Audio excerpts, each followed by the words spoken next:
ฆังสรณังคัจฉามิ ตาติยามปิสังฆังสรณังคัจฉามิ ปานาติปาตาเวรมณีสิกขาปะทังสมาธิยามิ ปานาติปาตาเวรมณีสิกขาปะทังสมาธิยามิ อาทินนาทานาเวรมณีสิกขาปะทังสมาธิยามิ อาทินนาทานาเวรมณีสิกขาปะทังสมาธิยามิ กาเมสุมิจฉาจาราเวรมณีสิกขาปะทังสมาธิยามิ กาเมสุมิจฉาจาราเวรมณีสิกขาปะทังสมาธิยามิ มุสาวาทาเวรมณีสิกขาปะทังสมาธิยามิ มุสาวาทาเวรมณีสิกขาปะทังสมาธิยามิ สุราเมรยมัชฌะปามาทฐานาเวรมณีสิกขาปะทังสมาธิยามิ สุราเมรยมัชฌะปมาทฐานาเวรมณีสิกขาปะทังสมาธิยามิ อิบาลิปัญจสิกขาปทามิสีเรนะสุขติยันติสีเรนะโภคสัมปทาสีเรนะทุติยันติตัสมาสีรังวิโสทะนิยามิ สาธุ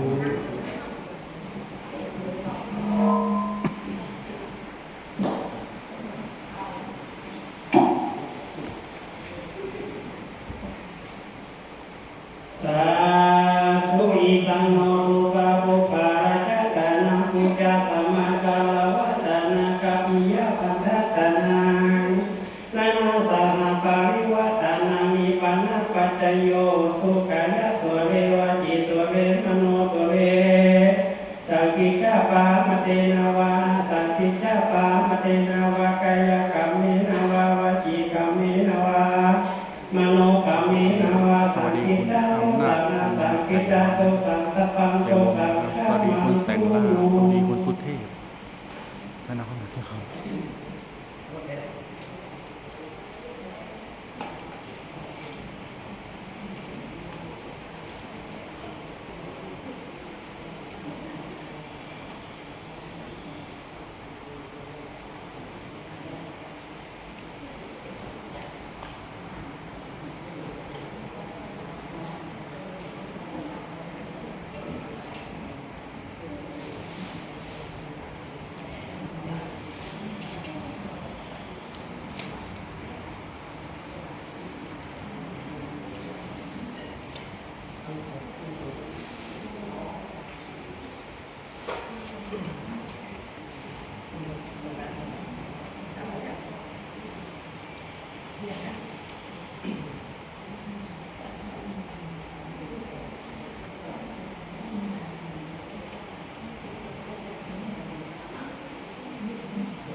สา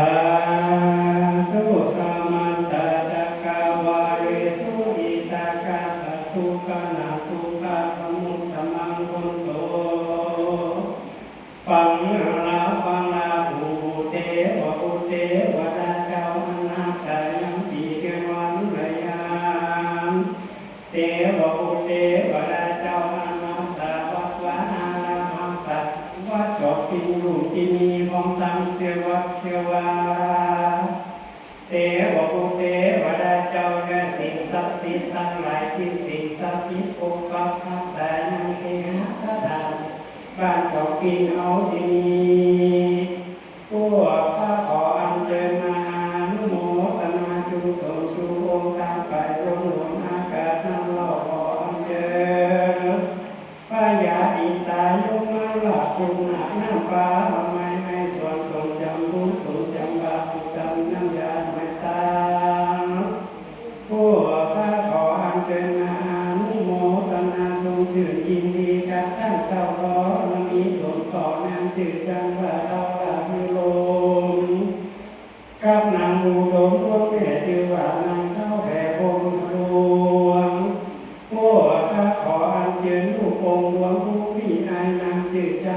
ควรมีกตัญญูหญิงดี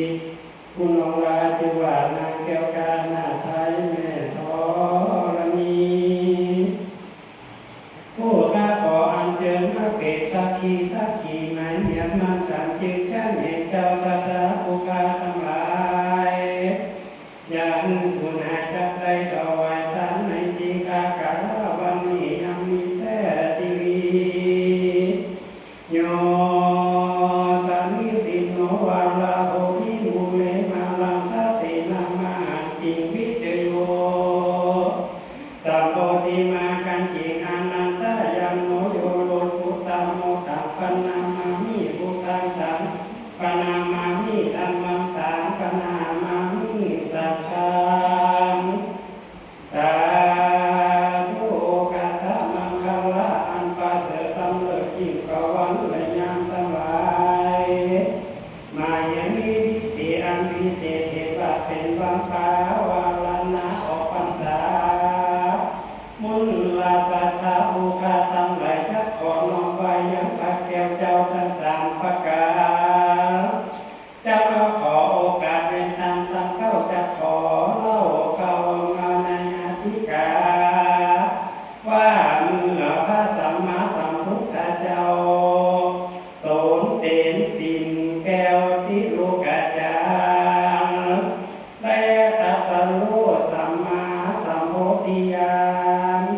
เมื่อนั้นแล้วก็ได้ไปโปรดก็ตนแก้วก็ได้ไปโปรดพระตนแก้วก็พิตามันดาก็พิตาส่วนมันดาแม่เจ้าอาภงนั้นเราเกิดได้7 วันแม่ก็ทับผ่านไปผ่านนาบ้านนี้ไปอยู่จังฟ้าตาวัติสาเป็นเทวดาตนนั้นและเจ้าอยู่ในปราสาทแก้ววิมานธรรมพระทาลงธรรมสัมมาสัมพุทธเจ้าเกิดหน้าถึงคุณตนปินเขาถ้ามันดา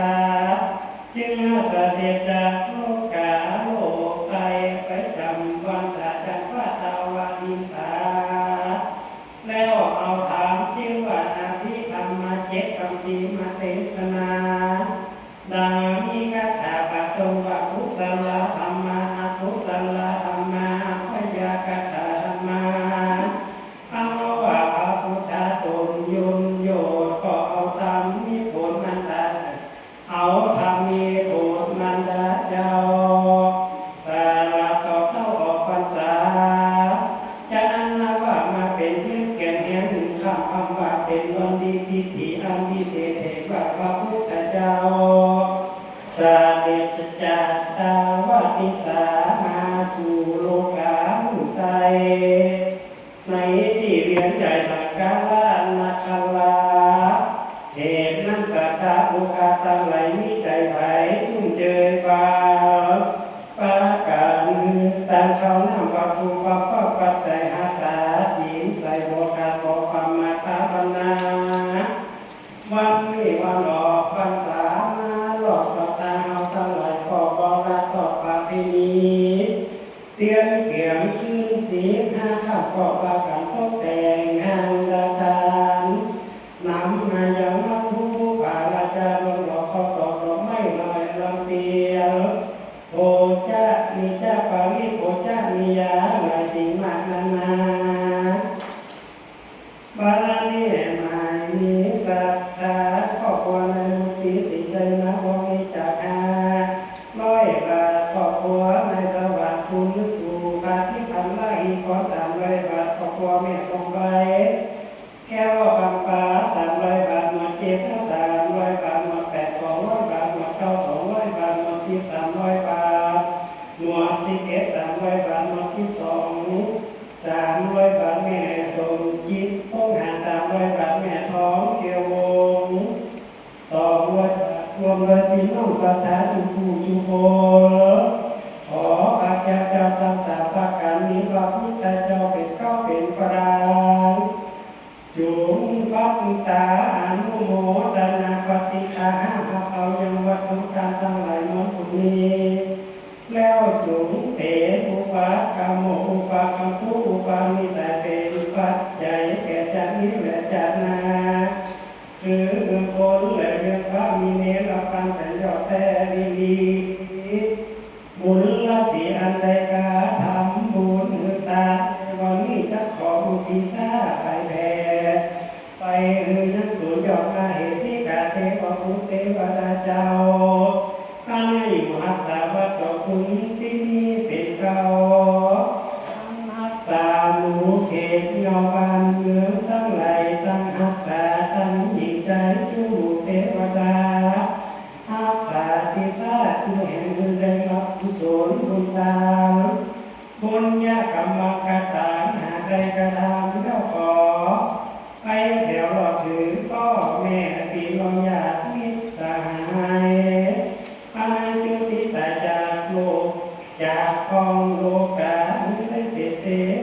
เทวดาผลพิเศษในห้องเขตโสกาการเสียงบุญญาได้ลงมาเกิดในมนุษย์โลกเมืองโกนคือในน้ำตนมาสู่ตะปูเศรษฐีเป็นดีด้วยเงินคำรักโกคือบ่มีโภคสามใจเมียนสัตว์ราพุทธทั้งหลายได้กลับมาคุณไปเจ้าอยากขัดแย้งสูญหายสวัสดีคุณ พี่น้องศรัทธา จ่าพั ทั้ ก งหลา สวัส ย ดีคุณน้ำนะครับที่เข้ามารับช สาม การ กา ไล ย ฟ์สด วั ใน จ ครั้งนี้ ที่เจ็บในธรรมะพิเศษกุศล ตอนนี้ก็อาจารย์กำลัง ผลดวงยี่ เวียนตาล ไม่มี พาจำนวนภาษาเวียนตาลออกพรรษาอยู่นะครับ เรียนอินบ้านถึงมีบ้านเพียงแก้วอันเลิศแก้วสุกาเสมมันถึงจะมีแต่แท้ดีมีบัดนี้ผู้กาสถาทั้งหลาย จ่าพัดด้วยนะครับพัดคุณยายแดงพัดคุณสมชายด้วยนะครับ เลิกลาที่มีมาถูกฟ้าอาจารย์หลอกก็ต่อ ตอนนี้ ไม่ ก็อาจารย์กำลังเวียนตาลตอนนี้ผมไล่สดอยู่นะ คาถาโตติวากายกรรมังวจีกรรมังมโนกรรมังสัพพะโตสัพพะมังคุโนสุดท้ายจะไปขอเวรแล้วสุดท้ายจะไปขอน้อมเวรเจนเอาไว้นะโมตัสสะภะคะวะโตอะระหะโตสัมมาสัมพุทธัสสะนะโมตัสสะภะคะวะโตอะระหะโตสัมมาสัมพุทธัสสะนะโมตัสสะภะคะวะโตอะระหะโตสัมมาสัมพุทธัสสะอิมังนิมายังปะเตปิติปัฏฐานิสัพพังนิวาลานิยภิกขุสังฆัสสะโอโนชยามะสัตตุโลภันเถอิมังนิปิติปัฏฐานิสัพพังนิวาลานิปาติคันหันตุอนาการติคารตังหิตังสังขายายาวังนิปันนังปะโตตุ ไล่สดในครั้งนี้นะครับตอนนี้ก็อาจารย์กันนะครับเวียนตาลเรียบร้อยแล้วครับต่อไปจะเป็นการเทศธรรมอันนี้ส่งมาพรรษาของนะครับ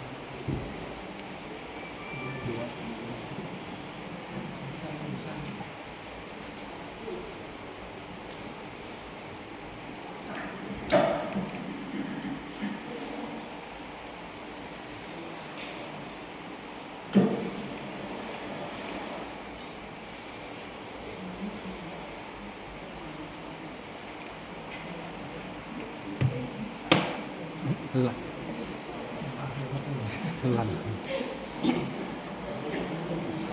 น้อยกว่าตัวใหญ่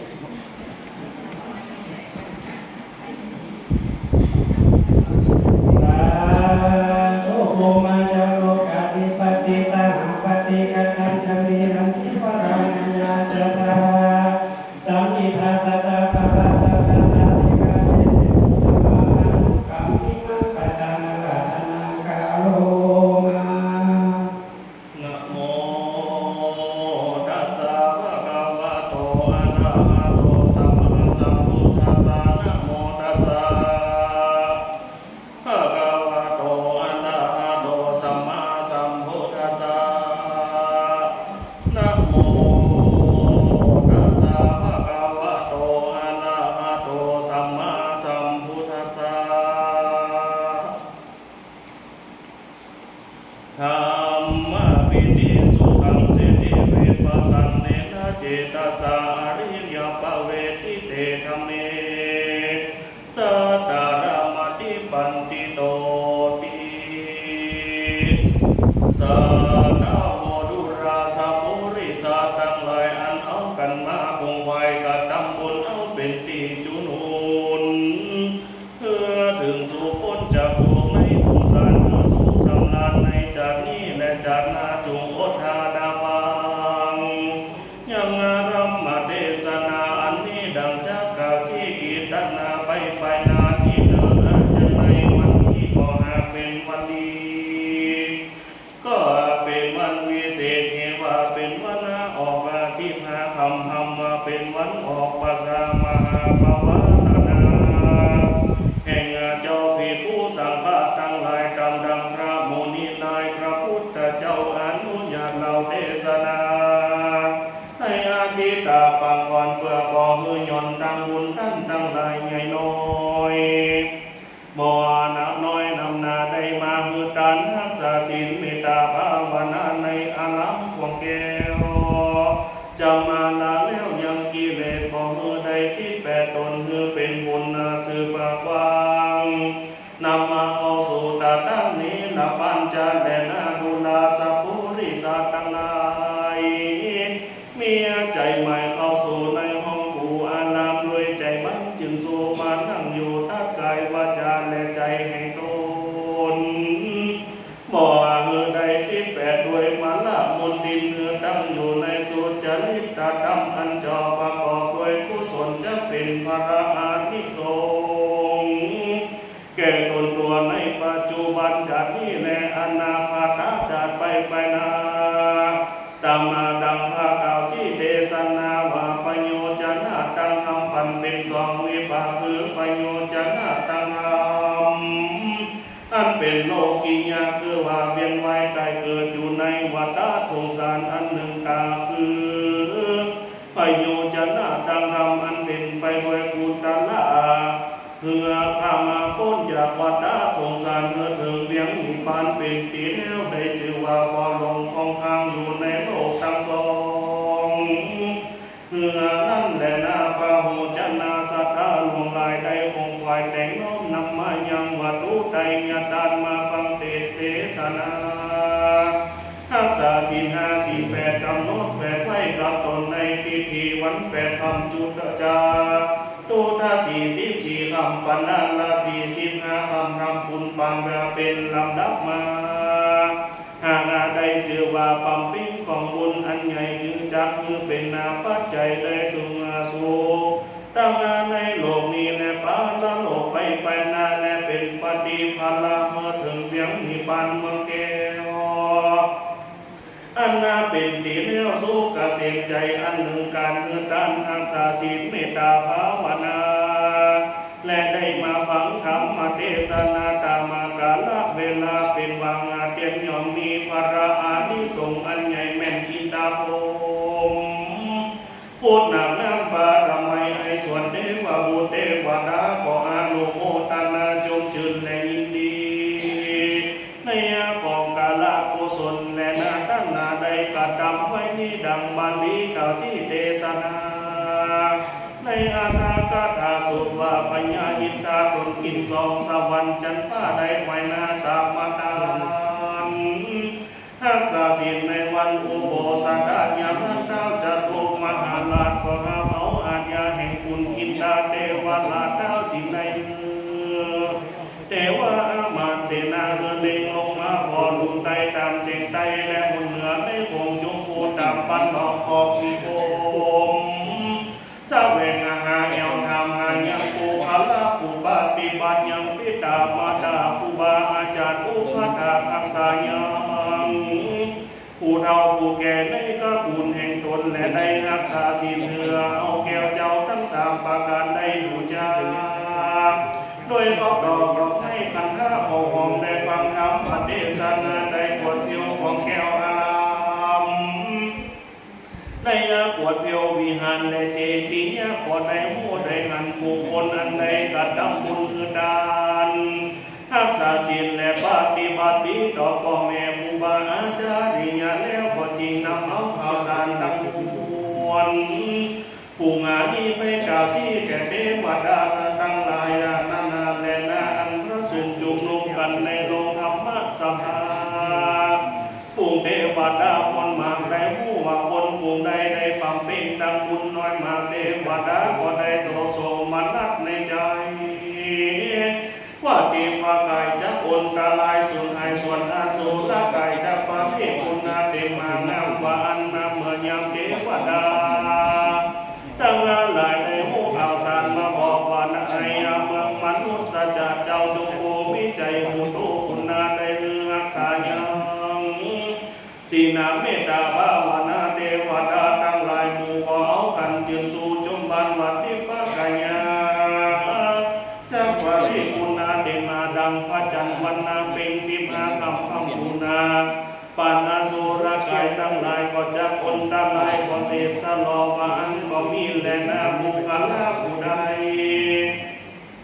ได้ปั๊มเป็นกองบุญมีอันเงือดานรักษาศีลได้เมตตาภาวนา ประกอบด้วยสุจริตอันเป็นบุญอันประเสริฐล้ำเลิศดีเลก็จะเป็นของดีที่ได้ตามตนไปทุกภาวะจัดในนั้นนึกในใจว่าถึงวันยามใดก็จะมีความปิติยินดีอิ่มใจเป็นพระใจยาเมื่อได้ถึงสู้คนจากทุกทั้งมวลถ้าสมาเหตุต่างอันผู้มีปัญญาพึงจำเริญทานศีลภาวนาไปใจตามดังพระเงาให้สัพพัญญูโดนเป็นผู้เกศแก้วเทศนาไว้แล้วว่าเป็นคาถาว่าธรรมะปิติสุขังเสติวิปัสสันเนนะเจตสาอริยปเวทิเดธัมเมสันดารามติปันติโตภูมิพญาชาลาผู้ประกอบโดยปิติยินดียันยอมมีจิตใจของแถวจักอยู่และไปก็เป็นสุขทุกเมื่อแลกาณอันยินดีในธรรมเทศนาอันพระอริยเจ้าเจ้าว่าตนตัดไฟแล้วว่าในกาลทุกเมื่อดังอันอาการอันนี้มีมังกะภูคาลาผู้มีปัญญาได้จำเริญตนอยู่ในภาวะแห่งตนคือว่าเสมอโดยตนได้ชื่อว่าปัญญิตามีปัญญาด้วยความยินดีจงเชื่ออยู่ละเลื่อนของความปิติภูคาลาผู้รักษาความดีบ่ตกไปสู่กองอันต่ำหย่อมเมื่อใดชื่อว่าทำปิติยินดีและขึ้นสู่อันไปสู่ในกองธรรมอันจอมอันเกิดใดขึ้นในจิตในใจแห่งตนในอันใดตั้งอยู่ในธรรมะอันนั้นในชื่อว่าธรรมะปิติผู้มีปัญญาประกอบโดยปิติในธรรมแล้วเด่นย่อมมีใจมองแววอยู่ที่หนใดหรือว่าจะไปคนใดก็เป็นสุขเลื่อลายในการอันใดยินดีในธรรมเทศนาแห่งพระอริยเจ้าอันทลักไปแล้วบ่ฮู้นายสักการอันทุกเมื่อดีธรรมเทศนาอันนั้นโดยในยะอันหนึ่งในชื่อว่าอินทรีย์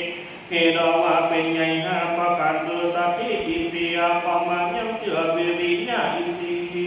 ย์ความมุสาหะปัมเปสาติอินทรีย์กานามิสติกับตนกับตัวทุกเมื่อสมาธิอินทรีย์กานาตั้งตนคือมันภูมิเดียนักปนาหินาอินทรีย์กานาลำเลียงฉลาดผู้รักแรงตามในยะคดีโลกคือได้แก่ผู้เป็นกานากตาม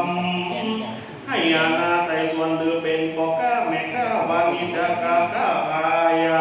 เรือว่าเป็นอาคาเต้าการทำการแห่งบาทเจ้าราจาก็เปิงสมาวันปฏิวัติตามธรรมห้าประการคือว่ามีศรัทธายังเชื่อต่อกิจการอนาตนในกระทำอยู่นั้นหากเป็นกิจจะมีประโยชน์จะน่าอันมาตามมาความปรารถนาพยายามมาแห่งงานตรงกันบ่ได้อดทนต่อความลำบากกันจะกระทำการอันใดหรือว่ากระทำอยู่ได้ย้อนนาเป็นนาบอนนาเป็นข้าวยามาเมื่ออุตสาหกระทำจนเสร็จเพียงไปการนานั้นจริงได้สำเร็จบ่ลงลืมแม่นาว่าบ่มีความมาตั้งใจกระทำและอันจะกำได้บ่ได้มีเจตนาเทก็จะพิจารณาน้องของทำกิจการของบ่อาจสำเร็จได้การเจือคือเอาวานาทีการนั้นเป็นใหญ่แล้วเริ่มมาลงมือตามมาด้วยความขยันหมั่นเพียรด้วยวิริยะอุตสาหะมีปัญญาจะเดียวฉลาดมุตานาจะพันด้วยปัญญาแห่งตน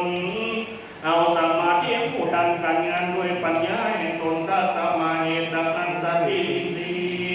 ย์ความมายังเจือเป็นใหญ่วิริยะอินทรีย์ด้วยความมันเป็นใหญ่สติญาอินาสีกานาจะมาจือเป็นใหญ่สมาธิอินทรี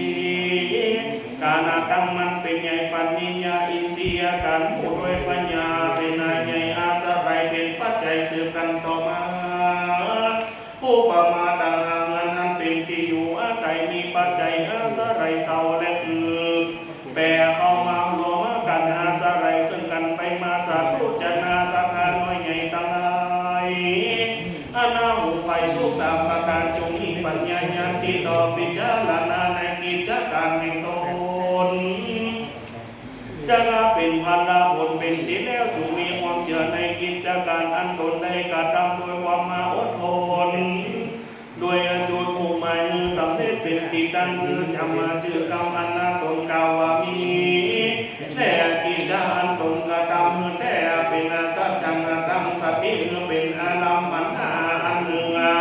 อันนาเดียวในตนในตัวอากาศทำกิจการด้วยปัญญาญา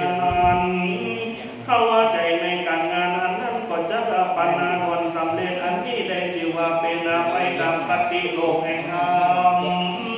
ตามมาตามเทศนามาอธิบายโดยอาการใจความมาพระพุทธเจ้าเทศนาว่าทรงข้ออินทรีย์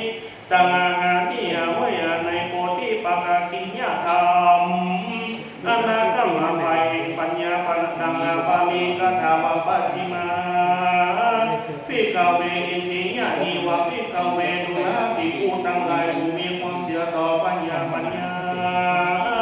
อันใดตะลังปัญญาสัพพัญญูตัญญาด้วยอันจอบประกอบด้วยวิจารจารณะอันนาเป็นผู้เสด็จไปโดยเดียเป็นผู้รู้โลกอนาเตจริงอันเป็นผู้ว่าฝึกหัดผู้ริสใจที่ควรหัดบ่มีในสารที่ใดยิ่งกว่าเป็นพระเบิกบานดังนี้เป็นต้นและยังเจอและกระทำดีเตียนยอมได้ดีกระทำบาปได้เตียนยอมได้ห้ามทำอันถอยได้อนาถอยได้อันนี้ชื่อว่าอินทรามิญาสัทธาอามิญาสาวกะตนความเป็นธรรมสละเสียแล้วยังอากุศลแล้วความเป็นธรรมกุศลเกิดขึ้นในตนในตัวแล้วอยู่รักษากุศลนั้นไว้โดยดีอันนี้ถือว่าอินทริญญาคือว่าวิริยะมหามิญาสาวกะผู้มีสติอันรักษาได้ไว้มันกุมาโดยอันระลึกในกิจอนาตนใดกระทำไว้เมื่อนั้นเชื่อว่าอินทริญญาคือมีสติอันมิญาสาวกะสังฆจากอนัมมนะและอยู่สังฆจากกุศลอันเป็นข้าศึกและแห่งสมาธิใจกระทำจิดังมันนาดีนักแลชื่อว่าอินทริญญาคือว่าสมาธิอนิญญาสาวกะทั้งหลายผู้มีปัญญากำหนดอันเกิดและอันดับแห่งสังขารเป็นต้นว่าอินทริญญาคือปัญญาผู้มีปัญญาเปิดหูดังนี้เดินอันผู้ใดได้อามือดานารักษาศีลและเมตตาภาวนามีศรัทธายังเชื่อและเป็นปาตมาก่อนหมดดีแล้วอาสาหลายความอุตสาหะเจือจะมาแล้วตั้งจิตแสวงหาเหตุและผลในธรรมอันนั้นตนได้ยินได้ฟังแล้วว่านั่นจริงในปฏิบัติดังจริงอาจจะเกิดปราอานิสงส์แก่ตนก็อย่าจะและนาสาธุจนาตั้งอะไรตั้งยิ่งใจลุงเขาได้เข้ามาสู่อารามได้ปฏิบัติตามธรรมเทศนาได้บำเพ็ญธรรมเมตตาตาตากายวาจาและจิตใจแห่งตนตั้งแต่เมื่อวันเข้าภาษาอันลาบมาถึงมหาภาวะลานาออกภาษาจีนได้ชื่อว่าบำเพ็ญกุศลคุณละไว้สี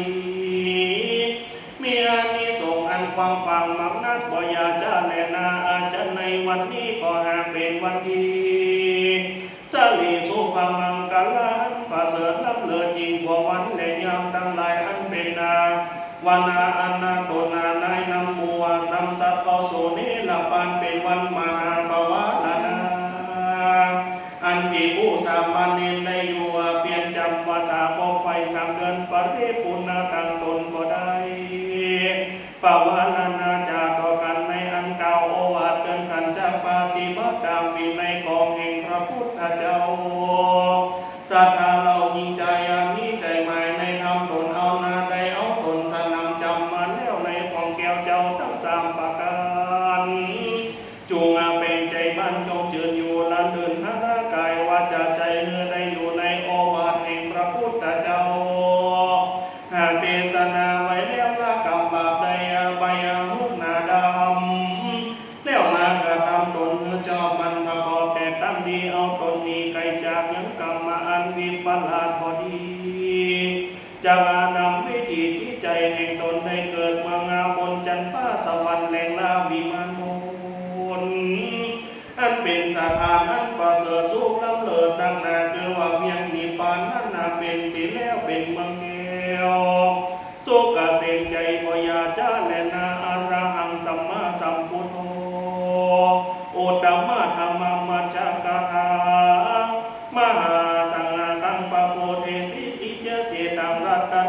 ยังเอตัสสะอนุภาเวนะกัตตะปุญญาสาเตจะสะอันตรัญญาจะมาหุนติโสติภวันตุสัพพตาพระพุทธเจ้า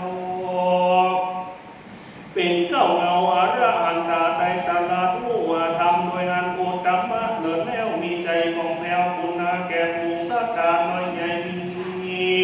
เมตตาคุณนาในเทศนาธรรมมือหมู่สังฆามวลหมู่มือในอยู่จุตนจุพระองค์อันนี้แหละคือติปาติตาไหลแก้วเจ้าวาแล้วโดยเดชะแห่งปาติตาไหลแก้วเจ้าทั้งสามประการตังเตจาอำนาจแห่งกุศลขันธ์อันใดบำเพ็ญมาแต่ว่าสัตตะนาดูขอสัพพสัตตาในโลกของผู้คนทั้งหลายไม่โหดจงมีไก่สัพพะจังไรจงมีหางเสนาวาใจยะโสทีขอความสุขสำราญจงมีแก่ท่านทั้งหลายทุกเมื่อแต่ดินดีนิจทิตังขียาอันเก่าเทศนายังประวัติการมหาภวันนาออกภาษาก็สมเร็จเสร็จแล้วเต่านี้ก่อนแล้ว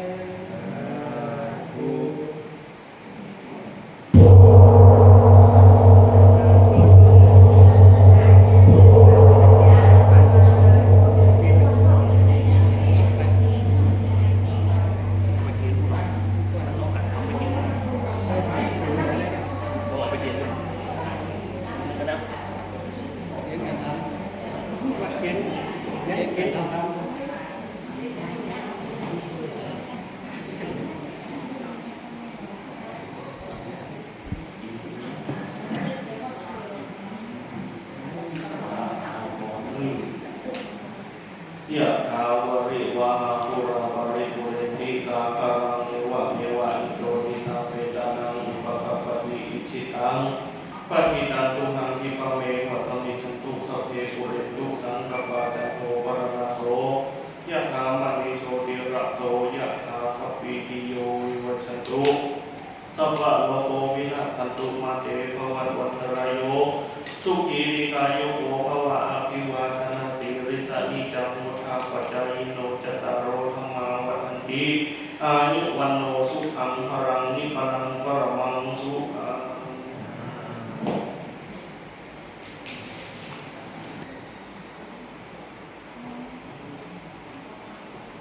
ถวายผ้าจำน รู วน ป พรร ที่ ษา สามตัวแทน พร หม ร ด ษา เจ็ด สวัสดีคุณหนุ่มเหรียญน้อยด้วยนะสวัสดีคุณแป้งด้วยนะ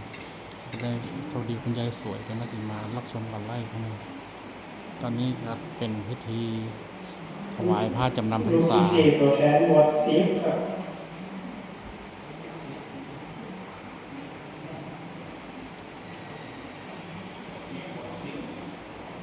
หมดสิบครับ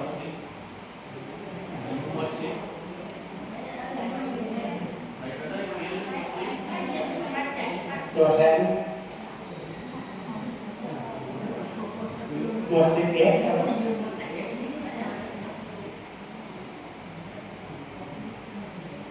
หมด12มอบพ่อจ๋า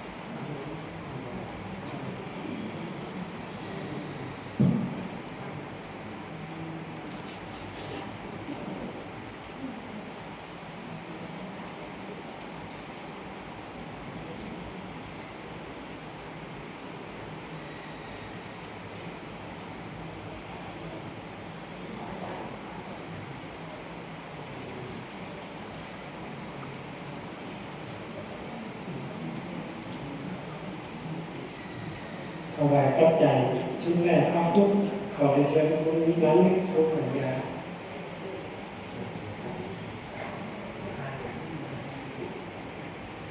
อารมณ์ที่หนึ่งขอได้เชิญแม่สอบจิตโป้งหักครับผม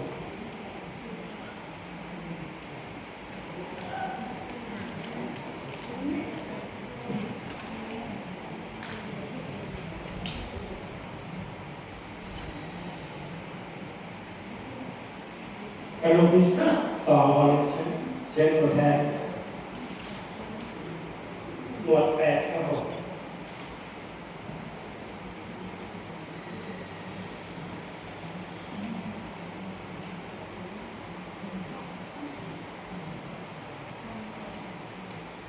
รูปที่สี่ขอเชิญคุณเกียรติพัฒน์จันทร์เรืองครับผม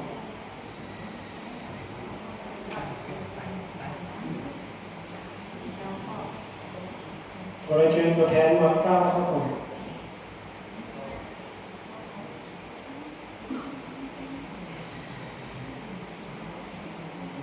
ขอเชิญคุณสุมาเนียวเกษตรครับผมพระลูกสุดท้ายมอบป้ายจากขอเชิญแม่ทองเชียววงศ์ครับผม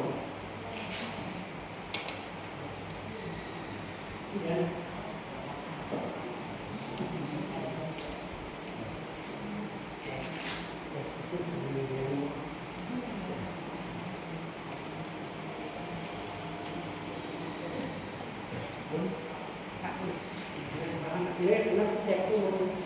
นั้นมาใส่กัน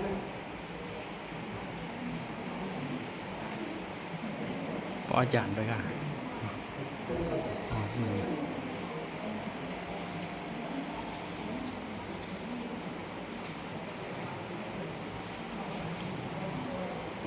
ช่วงนี้เป็นครอบครัวของผู้ช่วยประชุมสิทธิ์จะมาขอตัวแทนนะครับนึง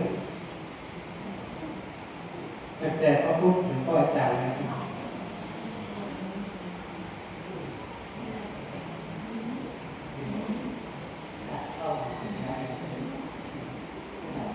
เขาพูดก่อนเลย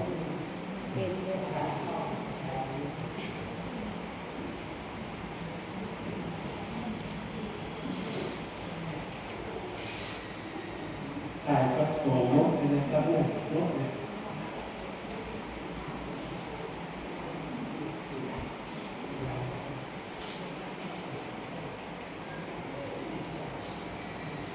แต่ชุดในครอบครัวของคุณก็เป็นคุณปัญญาแต่เขาพูดกับพ่ออาจารย์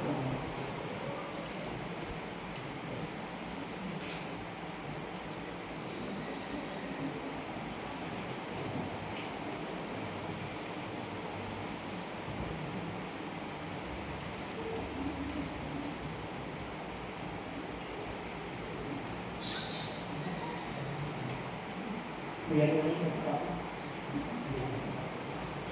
นี่เราเกิดหลายสิ่งเข้าเกมกิน แล้วหัวโค้งเกมแล้วครับ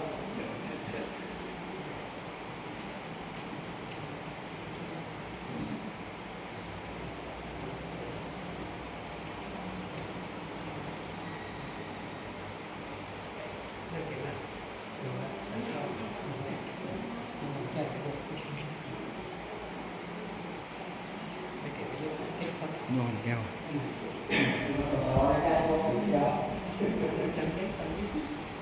เรียนยกอันแก้วเลย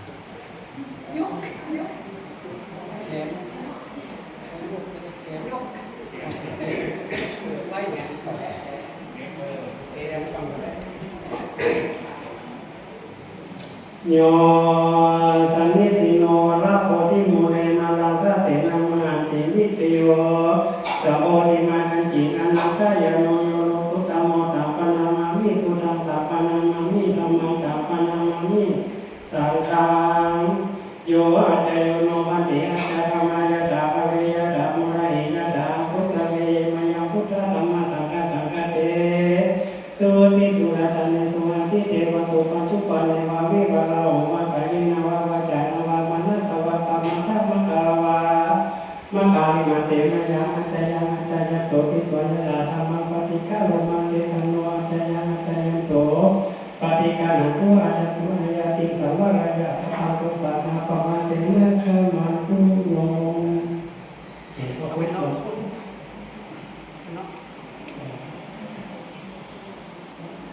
เรามาที่ทำงาน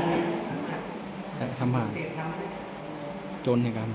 แล้วก็ไปหาพ่อครู หาตุลุง แต่จะได้เปลี่ยน วางมาเลย เ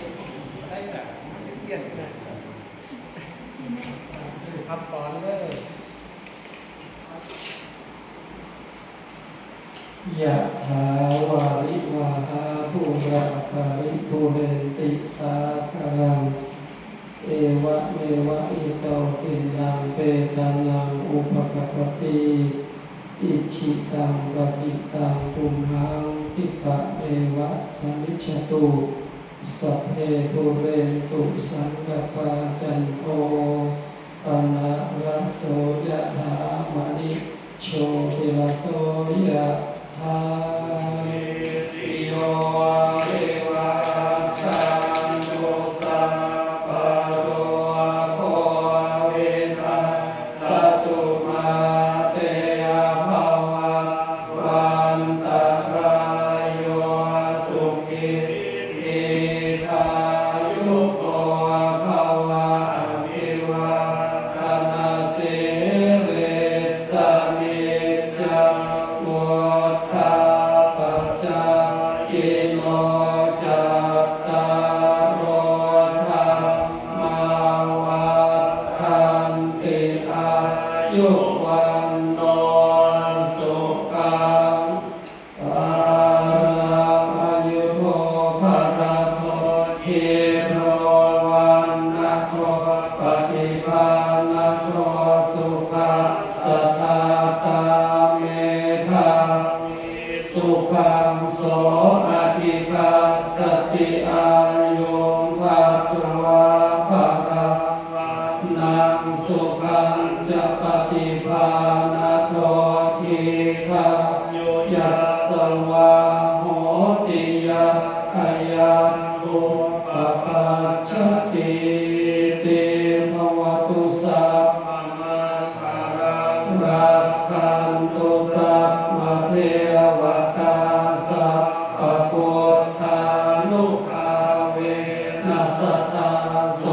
ติภวันตุเตภวตุสัพพมังคารังรักขันตุสัพพเทวตาสัพพธรรม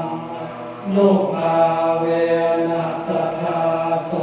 ติภวันตุเตภวตุสัพพมังคารังรักตุสัพพเทวตาสัพพสังฆานุภาเวนัสสตาโสติภวันตุเตแผ่เมตตาให้กำลังทุกมืออิมังดานาคัมมังนิปานาปัจจโยตุโนนิจังอิมังศิรากัมมังนิปานาปัจจโยตุโนนิจังอิมังภาวนาคัมมังนิปานาปัจจโยตุโนนิจังยังกิจเจกุสรังกาตาปังกัมมังสะเปหิกาเตหิกาตังปุญญังโนโมทันตุสุนันตุโหนโตเยเทวาสามิงหาเนอาทิคาตาดีกายุกาสัทธาโหนตุสัตตานังสุขีอาตานังปาริหารันตุมาตาปิตาสุขีตาโหนตุทุกขาปามุนจันตุสัพเพยติกาสุขีตาโหนตุทุกขาปามุนจันตุสัพเพยติกาสุขีตาโหนตุทุกขาปามุนจันตุสัพเพปิสาสัพเพยกาสัพเพเปตาสุขีตาโหนตุปามุนจันตุสัพเพนัคขตาสุขีตาโหนตุทุกขาปามุนจันตุสัพเพเทวาสุขีตาโหนตุทุกขาปามุนจันตุสัพเพอาจาริยุปัจจยาสุขีตาโหนตุทุกขาปามุนจันตุสัพพะสัพพะตินังสามิสันตุโหอะระหังสัมมาสัมพุทโธภะคะวาพุทธังภะคะวันตังอะภิวาเทมิ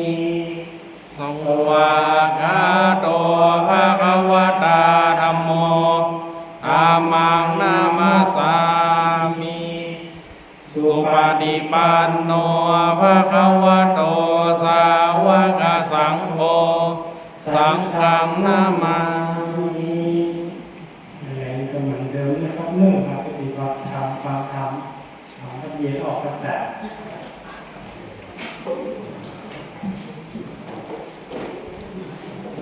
จะเป็นเจ้าภาพปัจจัยกฐินมาเอาที่สอบพฤศจิกายนใจรอขาดแห่งบกถือปัจจัยประกาศซิปปัจจัยคน500แต่สถานจำนวนสุจารีตลอดนิ้วมันน้อย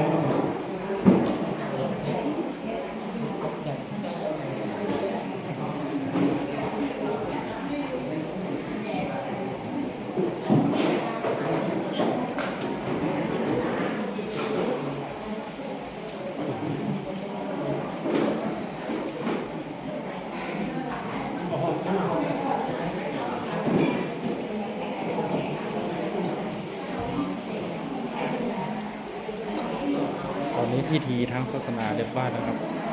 ตอนเย็นเจอกันใหม่ครับ ตอนเย็นจะเป็น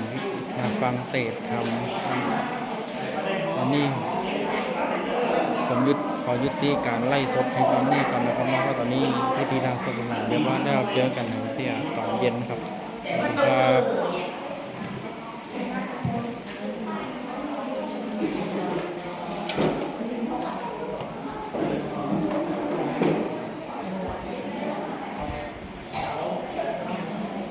ซ้ายข้อนหลุดไว้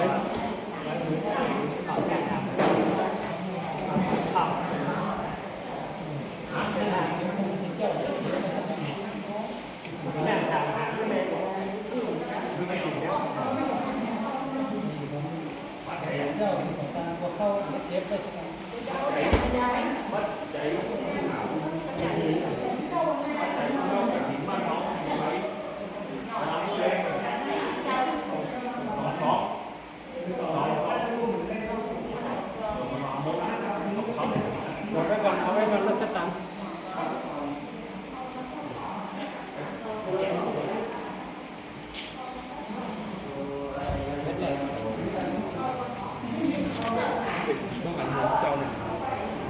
สมุดอยู่นี่นะครับ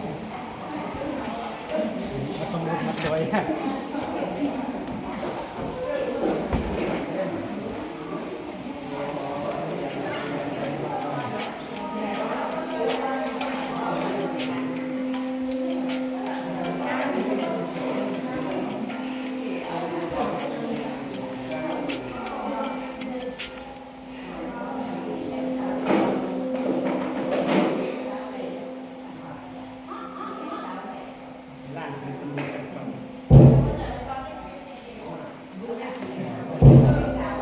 วัดสนาทรัพย์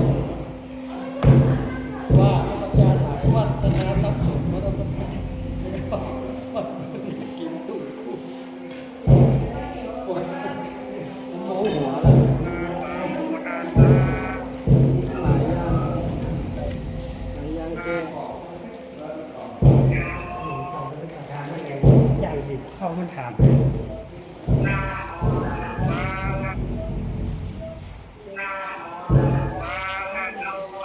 ขนม